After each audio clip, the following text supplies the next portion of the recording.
When I, 27F, was 22, I got married to my high school sweetheart who passed away 5 months after we married when a drunk driver drove into his car. It took me a while to take off my rings, and when I did I didn't want them to just sit in a drawer forever.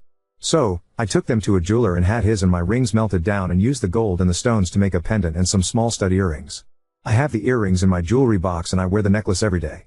1. Because I like the way it looks, and 2. Because I like the idea of having a tangible part of him with me always. Last month my boyfriend, 34M, of almost 2 years proposed to me and I said yes. I keep in touch with my former Sil, 29F, who we will call Ava, and last weekend she invited me out for drinks. We caught up a bit before she congratulated me on my engagement. She then asked me if she could have my necklace since it would mean more to her as his sister than it would to me now that I was getting remarried and moving on. Which honestly stunned me that anyone would outright ask for something like that. I told her I would think about it and move the conversation along, but went home shortly after as it was just awkward. I just want to make it clear that it is not an heirloom piece, or overly expensive. It was a small emerald ring that we found on holiday at a local jeweler and I fell in love with it. I told my best friend, F28, about it and she said that it seems strange that I was still so attached to it given its history and my new engagement. She thinks that I should probably give it to Ava as it would mean more to her, and I should shed anything from my old life and embrace my new one. She said that I should get a new necklace and make new memories, and that she would go with me or I could ask my fiancé. But the thing is, yes, I have moved on, and I am completely happy in my relationship and I am so excited for the life we are creating together. But a part of me will always have love for my former husband and mourn him and the life that we could have had together, and I don't think that that takes away anything from my new relationship.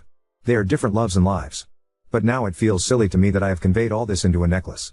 My fiancé says he does not care and he knows that I love him and our life together, and understands that I will always have some level of grief and that he loves how I have loved and keep loving and how I embrace life and people because of my experience.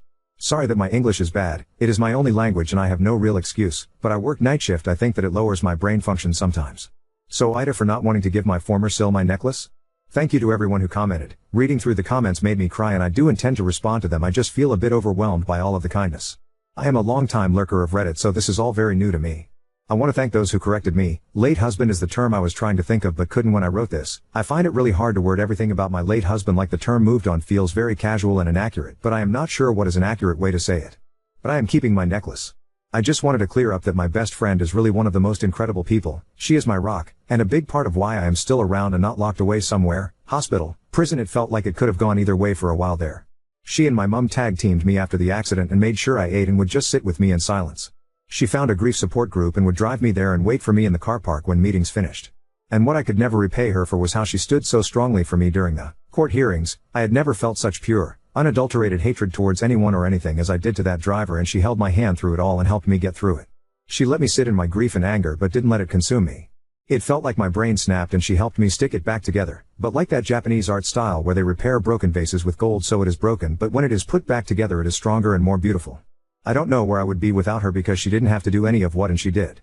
I don't like the way she worded what she said, but she has always been the type that after a breakup she tosses away any reminders of her ex. I've gone with her to buy new clothing to replace ones that hold to vivid of memories. I think what some of the comments say is right, and that she compares the grief she has experienced from breakups to what I have experienced.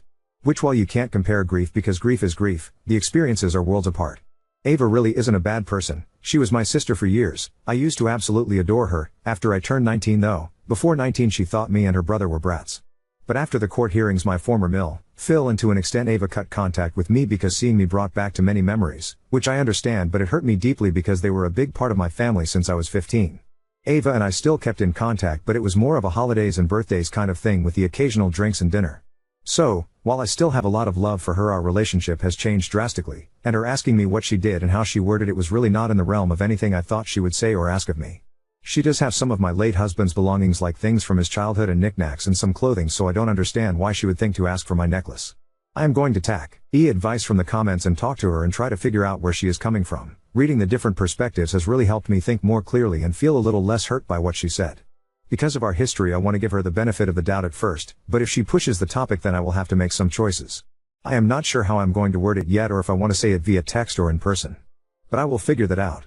Grief is really strange and hard and isn't something you understand until it happens to you. What kind of helped me to understand, and made me feel like I wasn't losing my mind, was the visualization that your soul is like a bubble that grows with you and your experiences and relationships, and you are just floating around in it. Good experiences and relationships add things to the bubble that make it beautiful, like little bits of glitter and flowers and fluffiness. Bad things add spikes and staples, and grief is like one big spike that when it first strikes goes from one end to the other and encompasses everything, and you bump up against it all the time at first and it just really hurts. Then time passes and your bubble grows around the spike. The spike is still there but you don't touch it as often. But when you do it hurts just as bad as the first time. But the upside to that is the good things like joy, like when you think of someone you love and it's all fluffy and safe and nice. I don't know if that makes sense to anyone else, but it has always helped me to remember that fresh, fiery pain won't feel like that forever, and that I will bump up against something fluffy and kind and happy. You can even fall in love again, which I am so lucky and grateful for my fiancé. He is truly a gem, too soon? Of a man, and makes me feel so safe and warm. Which is a feeling that I didn't feel for a long, long while. But just always make sure the people you love know that you love them. Give them extra hugs, go and say, or call that person you have been meaning to. This only goes for the people who deserve to be in your life.